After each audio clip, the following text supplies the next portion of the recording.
Lately, it's been fun being a Spider-Man fan, at least if you're in the US, because for the past 3 weeks, fans have been able to catch showings of the original trilogy in theaters, along with the rest of the live-action films in the coming weeks. If you're in the UK, then this will be starting in August, and as of now, I don't think any other countries are getting the films re-released. And although there's nothing new in the world of Spider-Man that's really had me interested recently, watching the Raimi films in theaters these last 3 weeks was an experience gone too fast. I've seen the movies hundreds of times, I know every line, I could pick out any scene from a still frame, but watching what are my favorite movies of all time in theaters for the first time in 17 years just hits different. In this video, I wanted to share my experience watching these films again in theaters. This video was inspired by Blitz869's video sharing his experience watching the trilogy, and I do recommend checking his out after this video. Getting to watch these films again in theaters was something I was hoping would happen for a while. We've seen other classic films get re-released, and it seemed like only a matter of time before something like this would happen, but you never know with Sony. So when Spider Mondays was first announced, there were no theaters in my area showing the films. I believe the closest was 2 hours away. So about a week goes by and I get an email from Fandango that a theater near me in a city over was finally showing the films,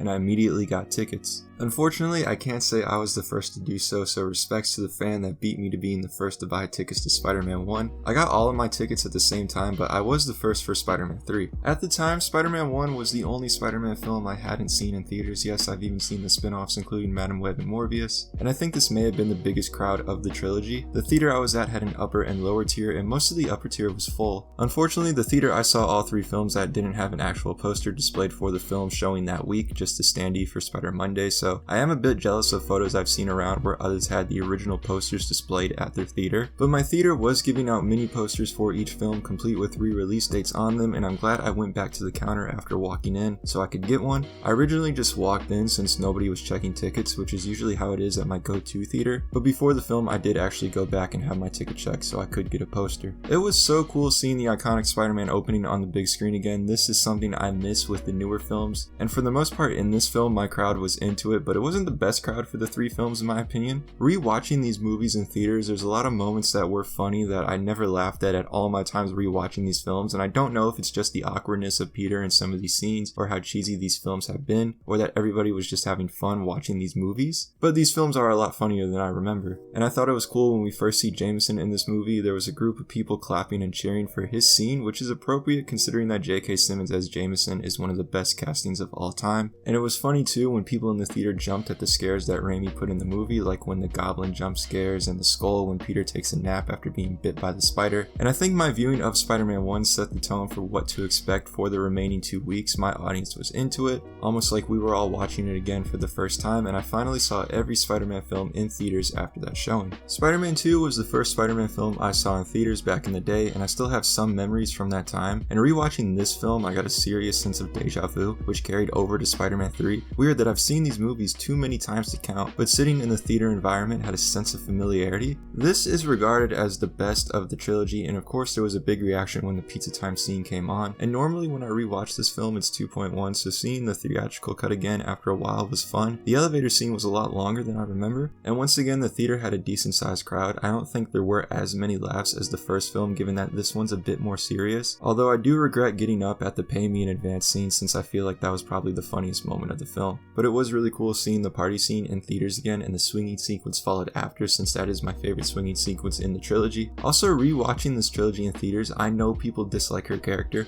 but people really don't like MJ. The scene with her and Peter in the cafe and you can see her ring got a lot of boos and somebody called her a cheater, but the scene when Peter steals the suit back had to be my favorite moment from the showing. As soon as he broke through the paper, people cheered and clapped, and when we saw Doc Ock on the tower, the same response happened. I didn't record much, but if there was one reaction I got on camera, it would have been that one. Of course, again, cheers during the final swing and credits, and this was another fun experience seeing the movie in theaters again for the first time since 2004. Although 2 was my first Spider-Man film in theaters, 3 was the one I anticipated most as a kid. I have the most memories watching this one and leading up to it. I was obsessed with everything about this movie in 4th grade, and during my first viewing in 2007, it was so packed that people were sitting on the stairs to watch the film. Unfortunately, I didn't get to watch Spider-Man 3 at the theater I saw it at back in 2007. They didn't play any of the trilogy, but I do feel like I got the best audience for every showing in my area since I bought tickets when they were first on sale, and it was a bit late into the game once other theaters in my area started adding showings. I had a feeling this film would get the most reactions considering it is the one that's memed the most, and I was right. Like I said previously, rewatching this film was a lot funnier than I remember, and it wasn't even at the lines and quotes that everybody knows, it was just some of the awkward moments in the film. And once again, MJ got booed this time when she kissed Harry, but I think it was a lot louder this time. This guy a few seats over, I think in the row above me, kept finishing the lines, which is fine, I know them all too, but it got a bit annoying because he'd be like offbeat with it, like he'd be a second early than the line actually happens, so he kind of ruined the line. But the best moment of the audience repeating the lines had to be when Peter yelled at Dickovich to fix the door. That was probably the loudest I've ever heard that scene. And I guess it's because of how popular the memes are in this film, but everybody was into the Bully Maguire scenes, which is crazy to think about considering that this is supposed to be considered bad.